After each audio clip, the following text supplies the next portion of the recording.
I still remember that morning so clearly, not because the weather was nice, but because of the strange silence that enveloped the house I used to call family. On the marble kitchen counter, where my mom used to leave sweet little notes like, "Don't forget to try the wedding cake today, sweetheart."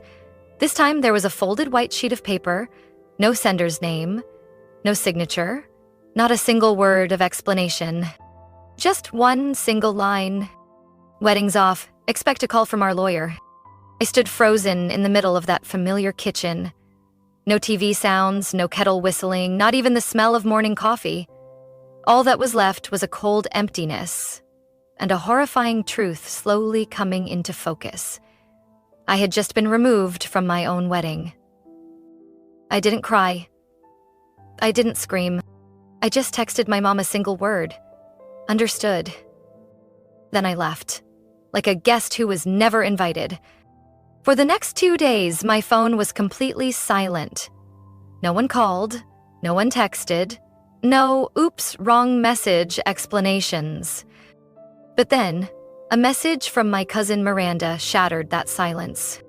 "Willow? I think this was sent to you by mistake. But you should see it." Attached was a screenshot of a family group chat titled, "Hartley Wedding Updates." I wasn't prepared for what appeared. The entire wedding plan. Still the same venue, same band, same guest list. But the bride's name was no longer mine. They had replaced it with Delilah. My sister, who had just gotten engaged a few weeks earlier, was now the center of everything I had spent over a year preparing. The florist's invoice had been updated with her name. The photography schedule clearly said Delilah and Owen. The wedding dress I had tried on 4 times was now adjusted to new measurements. And amid the lively messages, Delilah even joked, "Least this time, the dress will be worn by someone who actually looks the part." My mom replied with a heart emoji. My dad sent a champagne glass icon. I didn't know what made my throat tighter. The betrayal? Or how casually they had done it. They must have thought I would stay silent like always. But this time, they were wrong. I started checking everything again. I opened my laptop and created a new folder named Reference Data. The first email I reopened was from the florist. The invoice had been sent to me 3 months ago, addressed to Willow Hartley, wedding flowers in a pastel white-blue tone. Now, the most recent invoice showed Delilah Hartley, palette, peach rose gold. Not a single word was asked of me. "No, Willow, your sister wants to get married on the same date. Would you mind sharing?" No, just my name, completely erased, as if I never existed. I kept scrolling through old emails. Invitations, menus, cake samples, all now bore my sister's name. And me, not one line mentioned. Even documents from the event planner had been changed. Content now read, "Bride, Delilah Hartley, groom, Owen Williams." That had once been my name. And my fiancé's, Hunter, Beckett. I froze. A cold chill ran down my spine. No, Hunter was never named Owen. This couldn't just be a coincidence. Owen was Delilah's old friend. I scrolled back through the family group chat.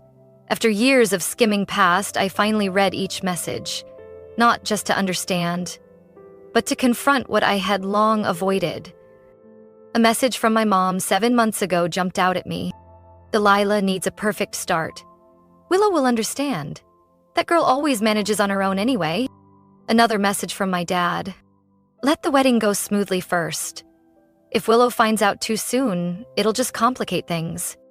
I opened a private message from my aunt. It was sent last year, on the exact day I said yes to Hunter's proposal. "Congratulations, sweetheart. But remember, not everyone in the family thinks this is a wise move." Back then, I laughed it off, thinking she was just overly cautious. But now I understand. They had started removing me from the picture long ago. I kept going through old files I had saved out of habit. The wedding budget spreadsheet, handwritten by me, and emailed to my mom for approval. Below the line, Expenses, $23,200 paid through Willow Hartley's account, was a note written in my mom's familiar handwriting. Reallocate when necessary. I printed everything. Invoices, appointment schedules, email threads. Even the conversation with the bakery manager, who had called me just a week ago to confirm the updated guest count for Delilah's wedding. Do you still have the original contract? The one with my name on it? He paused for a few seconds, then answered, Yes, but your mom called recently and said you had transferred everything to your sister. I never did that. I opened my laptop, moved each file into the folder, and set a password. I did this to protect myself, to preserve what was rightfully mine. I finally forced myself to face the truth I'd spent years avoiding. In this family, I was never the chosen one. Not because I wasn't good enough, but because I was too difficult to control. What once felt like random little things now came back to me with a sharp clarity. Delilah had accidentally shown up at photo shoot appointments, makeup trials, all the sessions I had scheduled weeks in advance. She always pretended to be surprised, always said just stopping by, but later used the exact ideas and images I had put together for herself. Back then, I didn't think much of it.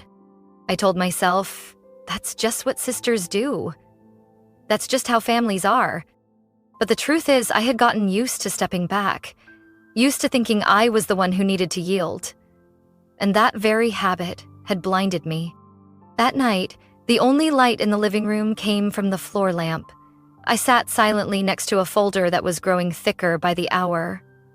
I didn't call Hunter, didn't look for explanations, didn't expect anyone to come back.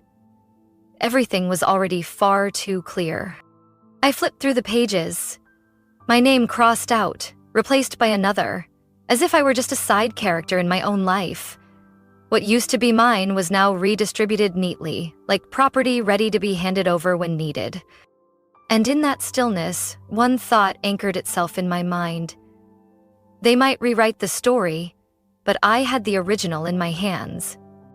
I began digging through every contract, every Excel spreadsheet I had once handed to my mom for easier coordination. Back then, I naively believed that letting her manage part of the budget would help ease the burden on both sides. But now, looking back, everything showed signs of interference. On the wedding venue rental contract, my signature was still there, but the primary client name had been altered by hand. No obvious signs of tampering, just a thin black ink line replacing Willow Hartley with Delilah Hartley, like a typo discreetly corrected. The shared expense account my mom and I had used to handle wedding payments was no longer accessible. That morning, when I tried to log in, I received a notification. Access denied. Account no longer linked. I called the bank. A representative picked up after 5 minutes. His tone was polite but firm. I'm sorry, Ms. Hartley. The account ownership was updated to single access 3 days ago at the request of the designated financial guardian. Ms. Nadine Hartley? I froze. You mean my mother? Yes, the transfer documents were notarized and submitted to our main office per procedure. I didn't get angry. I didn't panic. I just saw it clearer than ever. My mother wasn't just controlling. She was manipulating everything. That afternoon, while going through old email folders, a strange message appeared. No saved contact name, but the subject line stopped me cold. We need to talk. I opened it. The first line read, Willow, I know this is long overdue, but I can't stay silent anymore.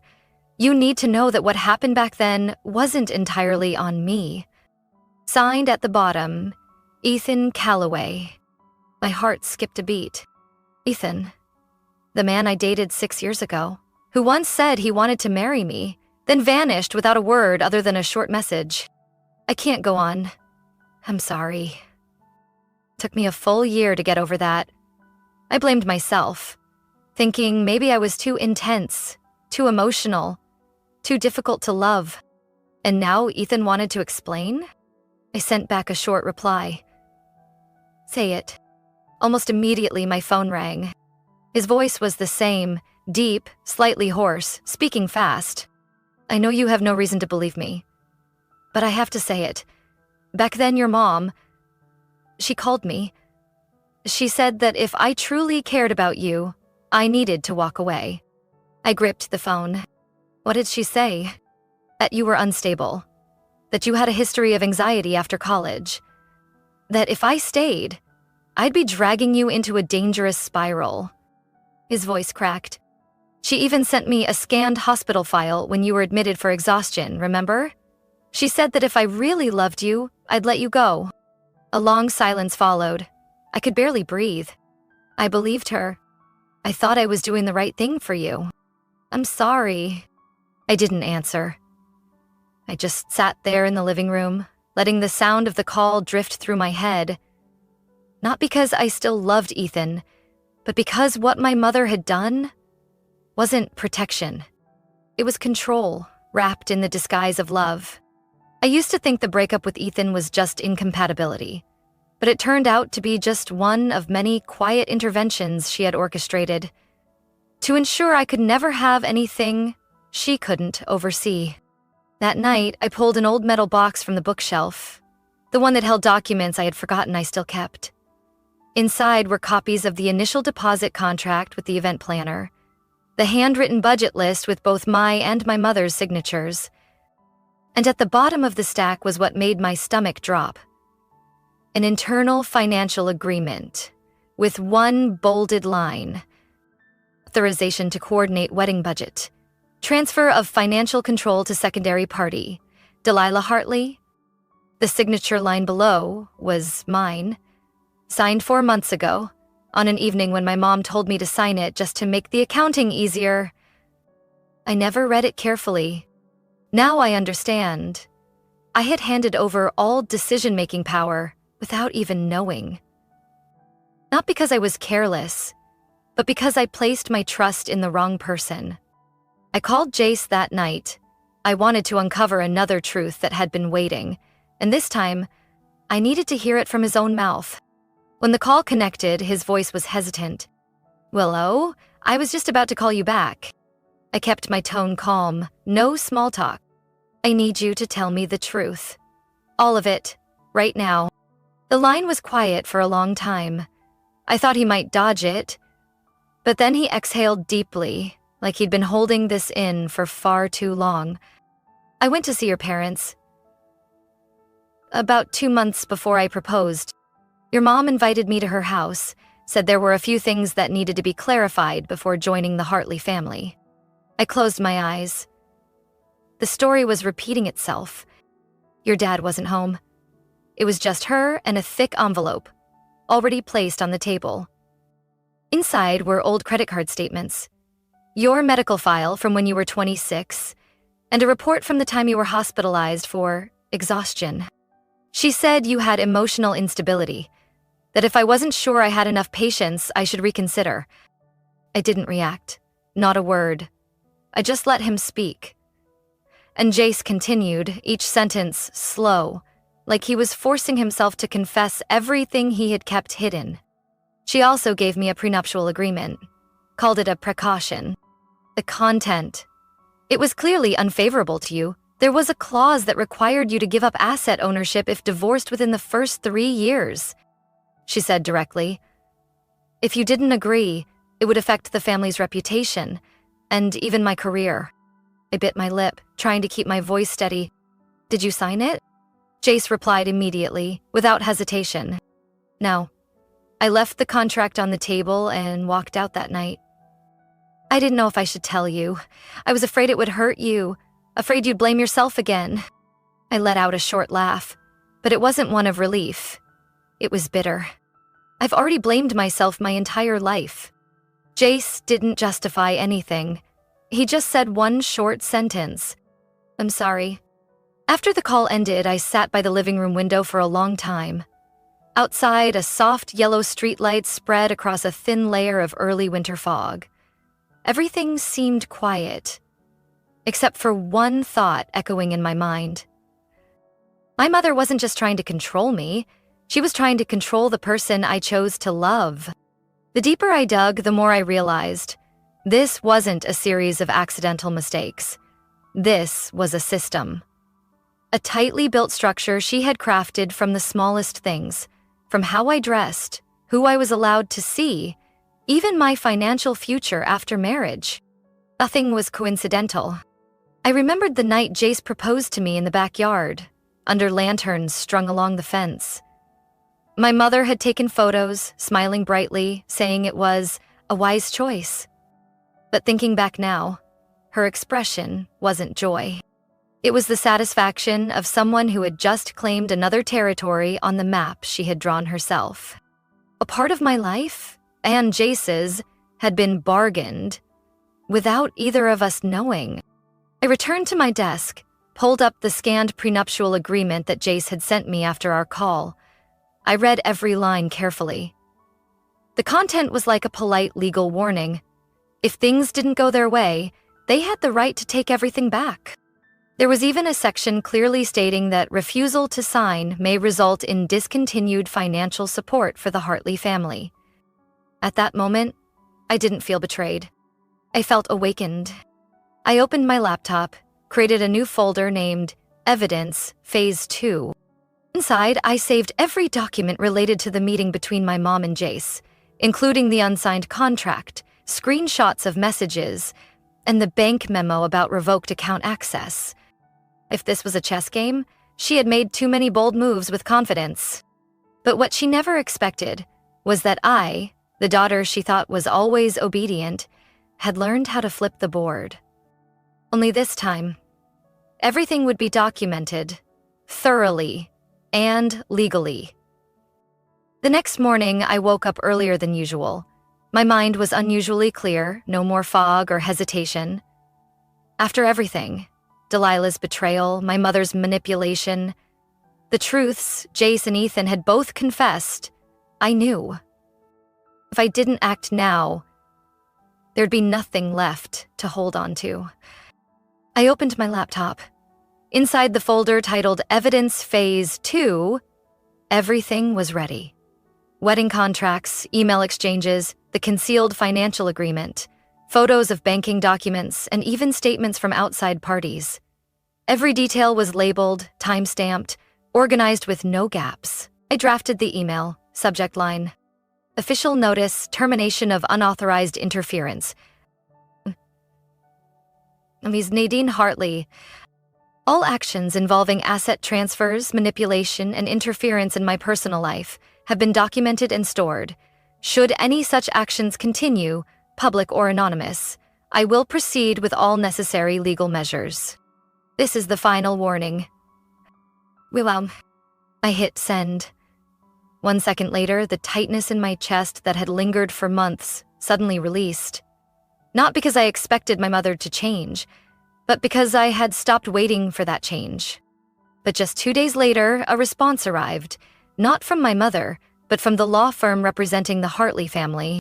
I received a firm envelope in the afternoon mail, marked with a red stamp and bold lettering, Civil Lawsuit Notification, Willow Hartley.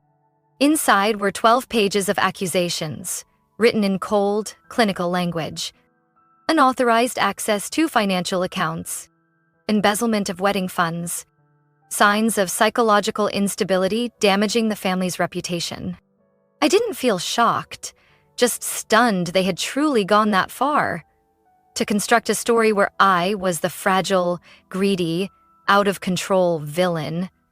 To hide the truth that they had taken pieces of my life one by one. I set the lawsuit down on the table, took a deep breath, and called Emma Rowe, the attorney I had worked with on a previous community project.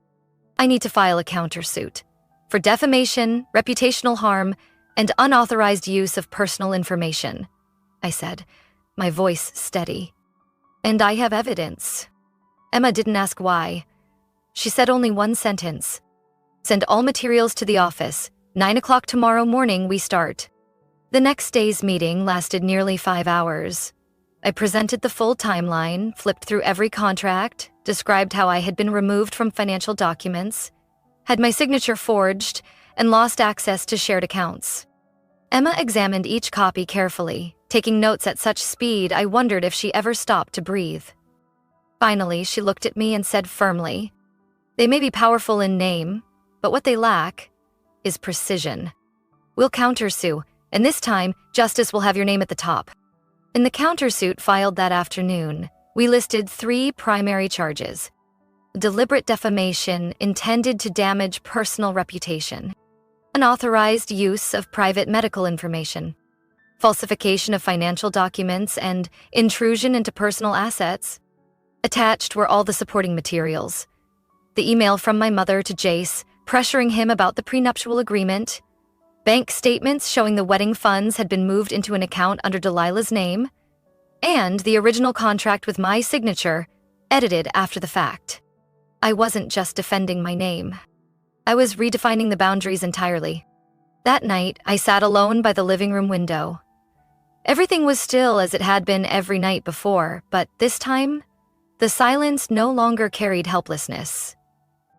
It was the stillness of someone who had filed in court, no longer someone bracing under pressure.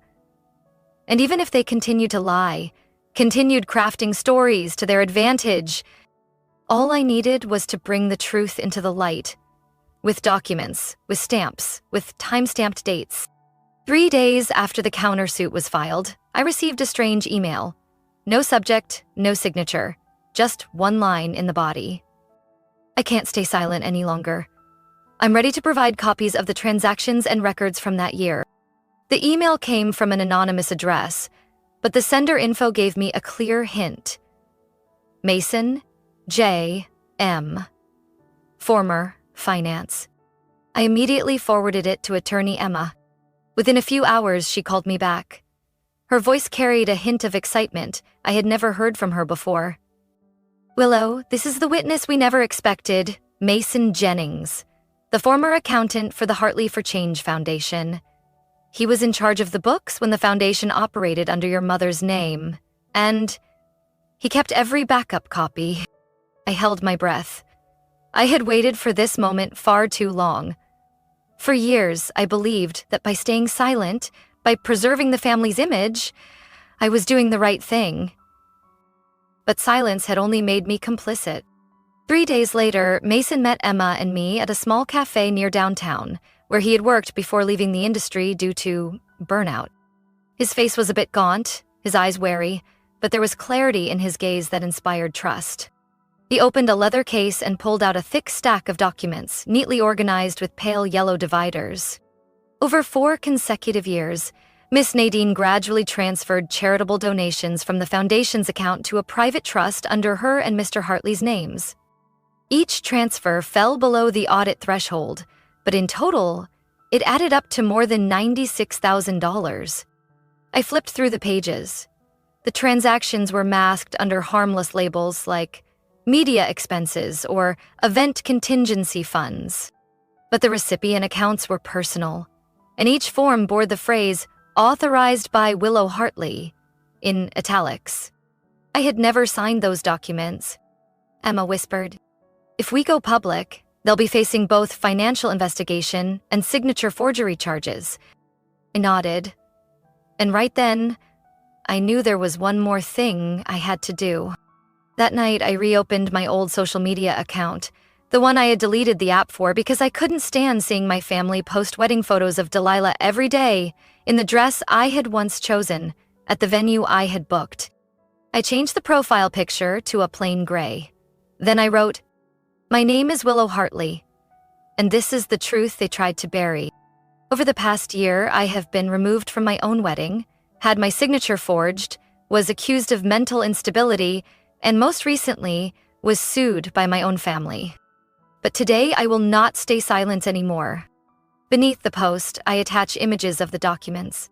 The wedding budget contract with a forged signature. Financial reports from Mason Jennings proving unauthorized transfers. Email exchanges between my mother and Jace discussing the prenuptial agreement. A message from Delilah bragging finally the real bride. And a voice recording of my mother saying, "She's all feelings. That charity fund's still there, but what has she even done with it?" I didn't explain, didn't defend, didn't justify. I let the evidence speak for itself. Less than an hour after the post went live, my phone wouldn't stop buzzing. Messages, comments, inboxes. Even people I had gone to high school with began resharing it. The hashtag Justice for Willow appeared in dozens of posts.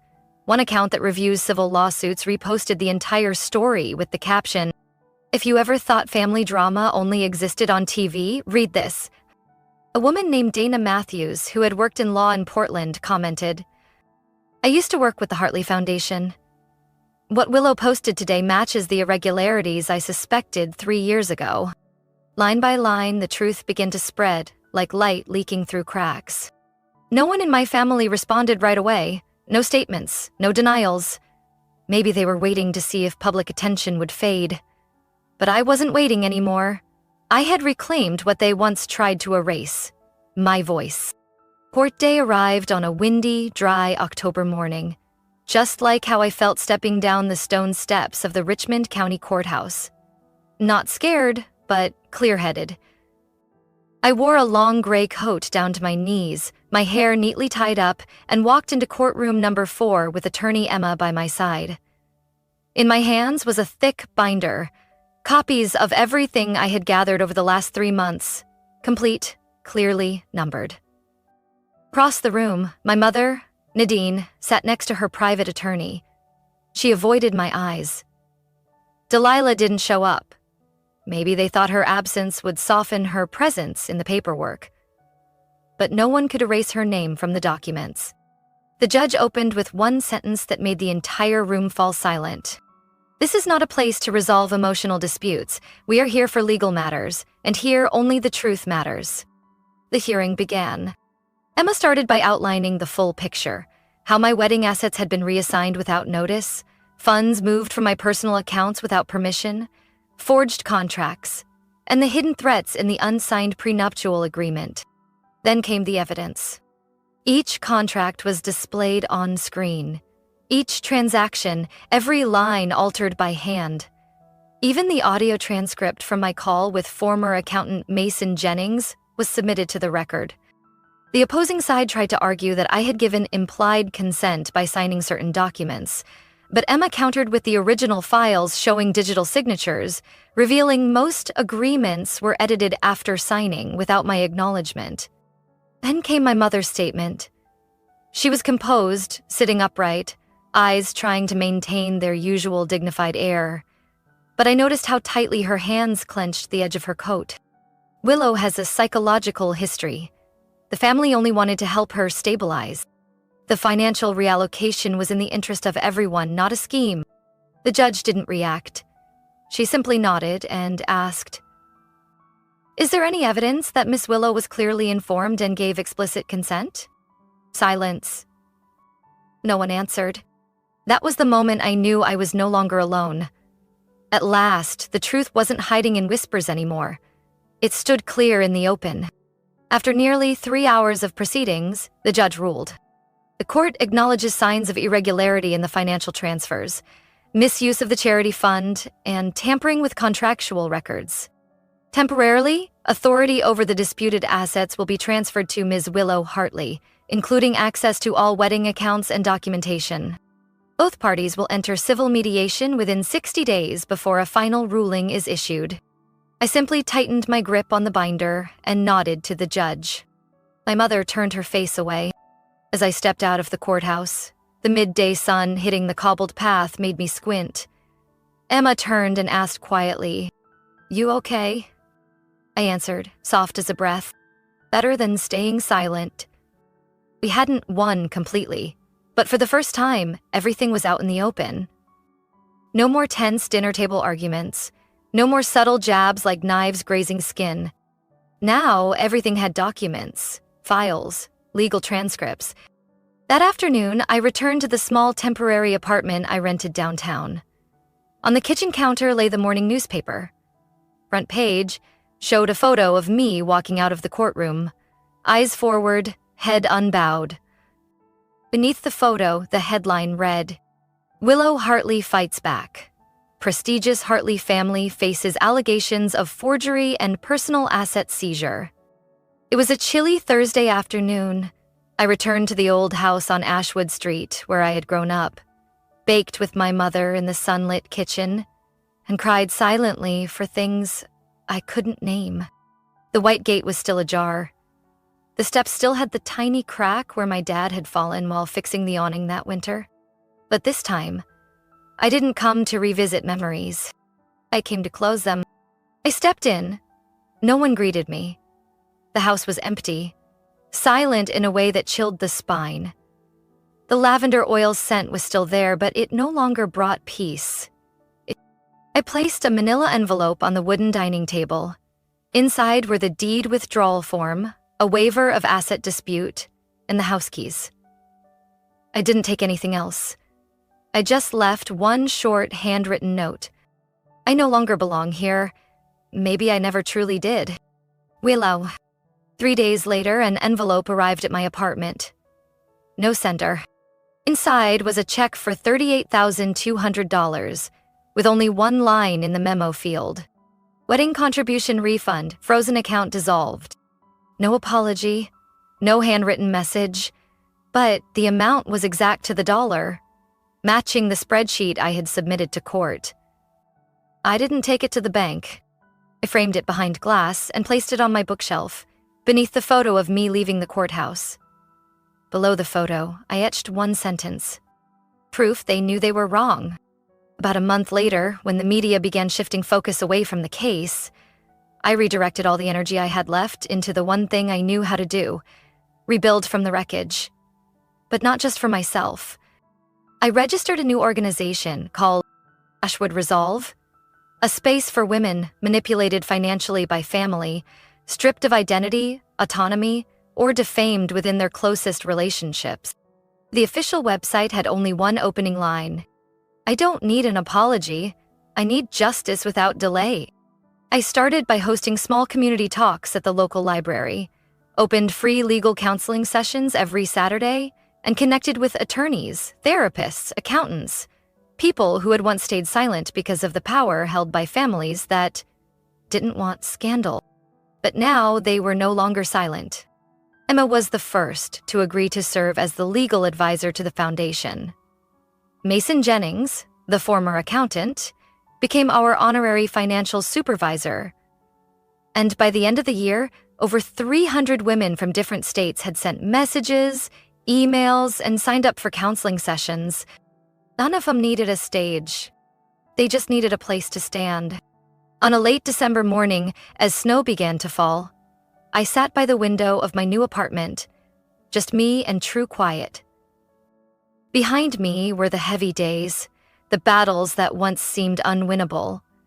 But ahead was a journey where I no longer had to beg for a place to exist. I didn't need to prove my worth to my family. I created that worth myself. And that is something no one can manipulate. Willow's story isn't just a journey of reclaiming personal justice. It's a powerful reminder of the subtle forms of manipulation that can exist within family itself. In real life, many, especially women, silently endure financial, reputational, and emotional control masked as love. But silence is not the solution. Willow chose to rise, not to retaliate, but to live truthfully. And that is the most enduring victory of all. What do you think about Willow's journey?